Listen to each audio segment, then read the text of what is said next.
L-istatistika turi b'mod ċar ħafna illi il-COVID hija warajna.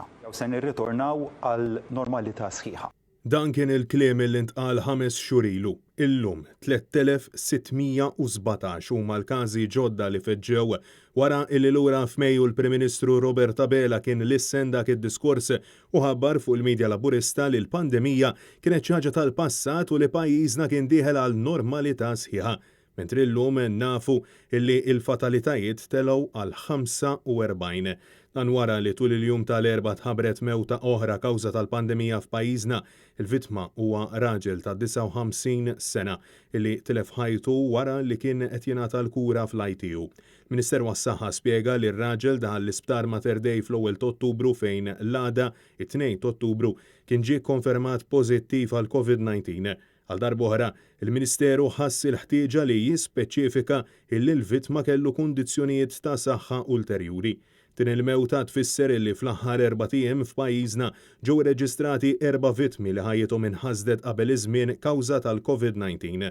Bosta esperti qed jisħu illi l-imxija tal-COVID-19 u n-nuqqas ta' azzjoni min-naħa tal-Gvern qed iżidu pis qawwi fuq is-sistema tas-saħħa ta' pajjiżna u anke fuq l-ekonomija ta' pajjiżna, jikkummenta l-President tal-Malta Chamber David Xwiereb.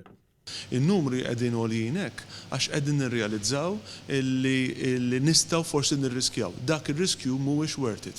L-ekonomija tagħna ma tistax taffordja li dawk il-numri li huma mhux biss infettati, imma n-numru tal-nies madwar f'karantina joħorġu barra mid-dinja tax-xogħol għax inkella nikkrippiljaw l-ekonomija kif nixtiequ li tkun. Fl-aħħar 24 siegħa fil-Gżejjer Maltin ġew irreġistrati rekord ta' 111 il-każ ġdid ta' COVID-19 bil-każi attivi jiżdiedu għal rekord lokali ta' 946. Minn Marzu s'issa total ta' każi pożittivi ta' coronavirus jammonta għal 4265. Bejn it-3 u l-4 fi 52 persuna sabiex it-total ta' persuni mfejqa żied għal 3064. Skont il-Ministeru għas-Saħħa mit-93 każ imħabbra tul il-jum ta' 30 persuna kienu qraba ta' persuni li ttestjaw pożittiv preċedentement, 6 każi minn fuq il-post tax-xogħol u każ minn Paċeville. Dan ifisser illi 56 mill-każi imħabbra 3 ma kellhomx idea minn fejn setgħu ġew infettati. Pajjiżna jinsab f'din is-sitwazzjoni deskritta mill-esperti mediċi bħala waħda mingħajr ebda kontroll wara li lura f'Lulju il-mexxej laburista iddeskriva l-appelli tagħhom bħala negattivi.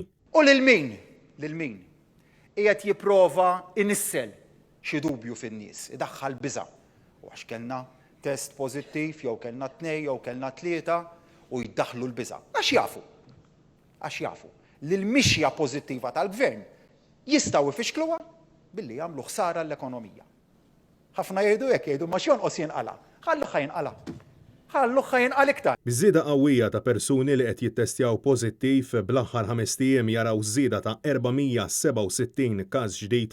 Abela xorta waħda qed jibqa' jinsisti li ma jridx isejjaħ stat ta' emerġenza pubblika, appell illi sarlu wkoll mill-Oppożizzjoni Nazzjonalista. Li ngħidu ejja niddikjaraw stat ta' emerġenza nazzjonali ta' saħħa. Ħandaħlu l-biża'. Bil-kontra. Dejjem il-prijorità għalina se tkun is-saħħa tal-poplu Malti Wawċi. Francesco Catania, għal Net News.